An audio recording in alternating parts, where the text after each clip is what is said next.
ways that it could happen, that a lot of gay couples will be impacted, even, individual gay people who would otherwise be eligible to adopt.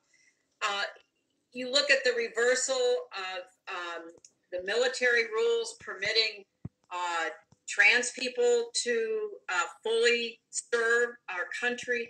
I mean, the list goes on. So, take this serious back. And unfortunately, that's what this administration and their allies would like to do on gay issues, women's issues, civil rights, voting, you name it. I mean, it's just like what you said at the beginning, like everything's on the ballot this year. I feel like so many important things are on the ballot this year. And it is so true that I feel like everyone, if they really look at what we're facing right now, can find an end to this election. There's something that is going to affect every single American. And it's just so wildly important. When I was talking to a lot of my friends about talking to you, I'm a theater kid. A lot of my friends are theater kids. So, a lot of them wanted to have you speak to us about, listen, I'm a New Yorker at heart. That's one of the reasons I feel connected to you. I was living and performing on stage in New York when you were our senator. And in March of this year, I was rehearsing a Broadway play when the city shut down because of the pandemic. And, I'm going to be fine. But, a lot of my friends who I was just talking about, both on stage and behind the scenes, they really rely on those paychecks. And my heart breaks for them. And I know you're a huge supporter of the arts. You're a huge supporter of Broadway. I've sat behind you or in front of you at many Broadway shows. I've actually sat in the audience. Me and your daughter have double dated and gone to the theater together. I can only imagine that you miss it as much as I do. I mean, what would you say to this community that we both love that is so paralyzed right now? Oh, I'm so glad you asked that, because I just did an interview for a live webcast that the New York Times was doing to talk about what it means to be missing the theater and really the arts in general, but focusing on the theater because, as you say, you're a theater kid. It's so disheartening to me that the arts, and particularly theater, is not seen as the necessity. I think it is. It's not a luxury. It's how we tell ourselves stories. It's how we understand our own stories. It's how we think about the past, the present, the future. So to me, supporting arts organizations and supporting artists should be part of how we recover from this terrible economic crisis arising from COVID-19.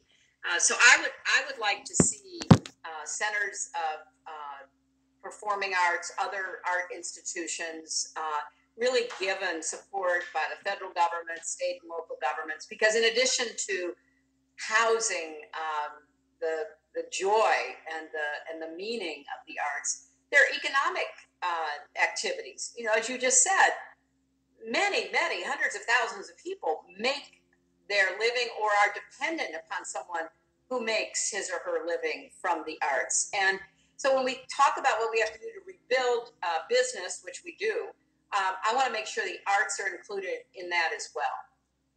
Yeah. No, I mean, I think about my friends in New York every single day. We're all itching. Today, the Tony Award nominations came out. My husband was actually nominated for his third Tony. I've been in this business 25 years. I've never received a nomination. Wow! He produced. He's one of the producers of The Inheritance. He actually. It was great, Justin. Wasn't it? Yes. Too. Yeah. Hillary liked it. Yeah. And he's a Tony Award winner for Oklahoma, which I think you saw as well. Yeah. But I love that Tony Awards are happening. It's sort of a celebration of Broadway, but it is also just a constant reminder that industry is paralyzed right now. And I just want all of my friends to know we're thinking of you. We're in this together. I can't wait to be on stage with you and then the audience watching you. I love you all so much. I mean, okay, the other thing is you've done so much for our country. I mean, first of all, thank you for everything you have done. But, you really could have gone off the grid and just enjoyed the rest of your life quietly and peacefully. You have beautiful grandkids. I know you have a great place in Connecticut, I think. It's Westchester County. Westchester, yes. It's somewhere very beautiful and green. Yeah. So, I mean, but you're still out there fighting for all of us. I mean, there's obviously so much going on. There's so much at stake right now. And some days I feel completely hopeless, like giving up. What keeps you going and doing this work for this country that you love so much? Well, I mean, one thing very simply are my grandkids. I really want to make sure that, the country they grow up in, the world that they inherit, is not falling apart, is not dark and negative, isn't cutting back on people's rights and opportunities, but instead, is a joyous, open, expansive place where people really can follow their dreams and make a difference. So I'm motivated by that. I've always been motivated by kids, starting when I went to work for the Children's Defense Fund a long time ago. So I really see the future through my hope that kids are going to have a better life. I'm really touched by sick kids and poor kids and neglected, abused kids who are drawing the short straw in life. And, I feel like we should be lifting everybody up. And so my view is, what can I keep doing? What can I say? What contribution can I make? It's up to all of us to do something, because we're not going to recognize our country if this election doesn't turn out right. Let me just be really blunt about that. Our institutions, our values, our norms are going to be diminished. The kind of future that you would want for your son and that I want for my grandkids will be at risk. The planet is burning up. Disease is spreading. There's so many challenges, and I think we can do a much better job than we're doing, and it starts by electing the right people. Right, and I certainly, everything you just said certainly resonates with me, being a new dad. I feel so much of my motivation comes from exactly what you said. Making a better world for my son, and so that he has a place to thrive and be the best version of himself that they can be. So that certainly makes sense. And I just want to continually encourage people to vote early if you can, to Right. make sure you're registered to vote, if there's Plan for voting, right? Make a plan for voting. Make a plan for voting. And also, report voter suppression. It's the same as if you see something, say something. There are phone numbers that you can call if you see things like that happening. Vote by mail if you have to, but we have to all vote this year. We should be voting every year. Like I said at the beginning of this, I've not always been a straight A student, but each election that I'm involved in makes me want to be better and want to have my voice heard. Yeah. It's so important. I do want to ask you. Working on anything now, or has everything stopped for you? It's basically stopped for me. I have a few, things percolating. What's that? Oh, I Justin reminding me that I am writing a cookbook right now. So that's what kind of cookbook? I have a cooking partner named Julie. She's from the South. She's from Alabama. I was raised in New Mexico in Albuquerque. So it's sort of a hybrid of the food I grew up eating, the food she grew up eating, but it's really sort of a portrait of our friendship that was sort of made stronger through our love of food and working together in the kitchen. So it's kind of about, great. Yeah, I'm hoping that it's a real positive. It certainly has been a positive thing coming out of all this. It was a little complicated when, we first had the shutdown happen and we were still testing recipes, and the grocery store shelves were completely bare, and we couldn't find chicken. I just need to test this chicken recipe, and there's no chicken anywhere. So it was a little stressful for a few weeks when everyone was panicking.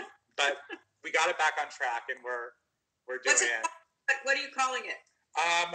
We're calling it Food Between Friends, and this is actually the first time I've announced that. You're getting That's great. I Yeah. love that title. It is a good title.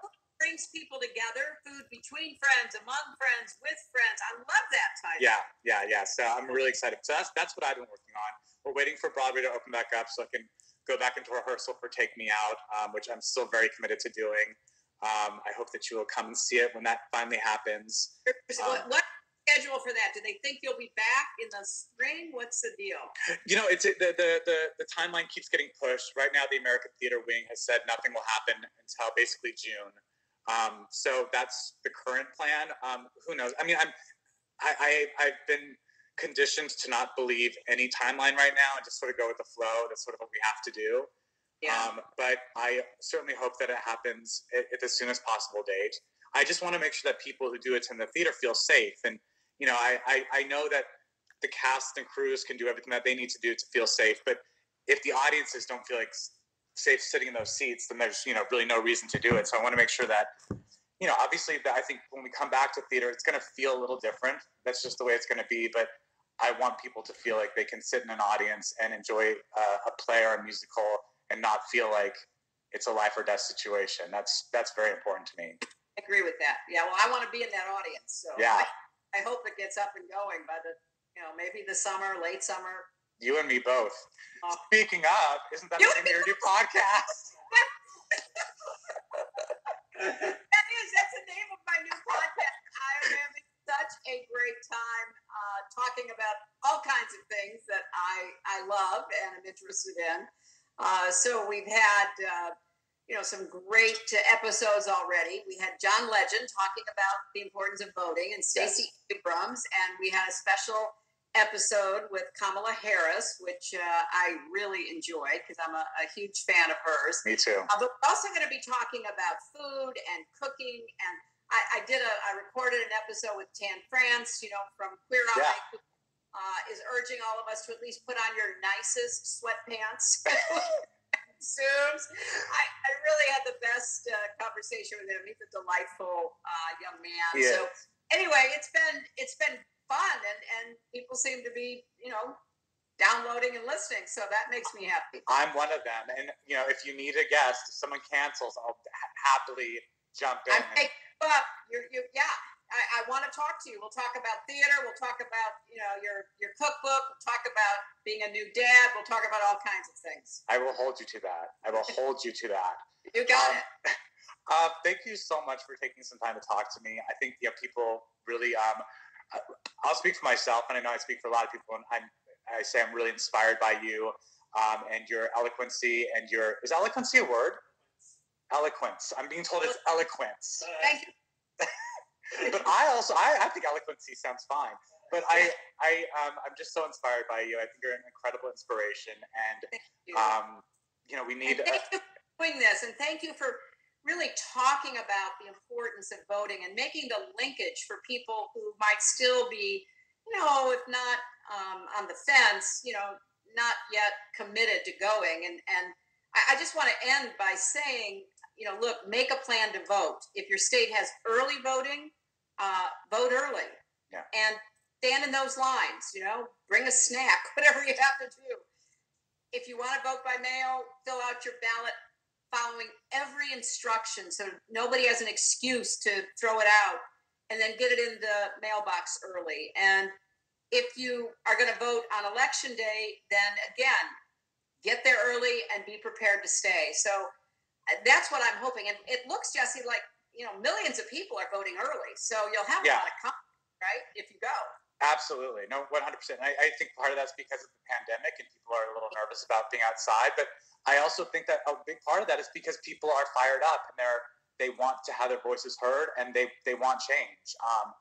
And that is that's the silver lining for me, and it's something I'm holding on to with hope. And I'm just hoping. You're a hopeful, incredibly positive person. I mean, I'm lucky enough to know you in person, but just your acting career on the stage, on TV, you just bring a lot of joy to people. And boy, that is so needed today. And I'm thrilled to have this chance to talk with you. Me too. That means a lot to me. Thank you so much, Hillary. Please give my love to Chelsea and Mark and the grandkids.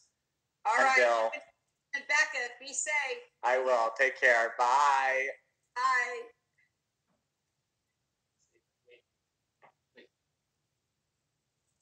Did you save it? I didn't do anything. I cancel. Wait, I'm still here because we have to save it.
Thanks for watching, folks. Vote.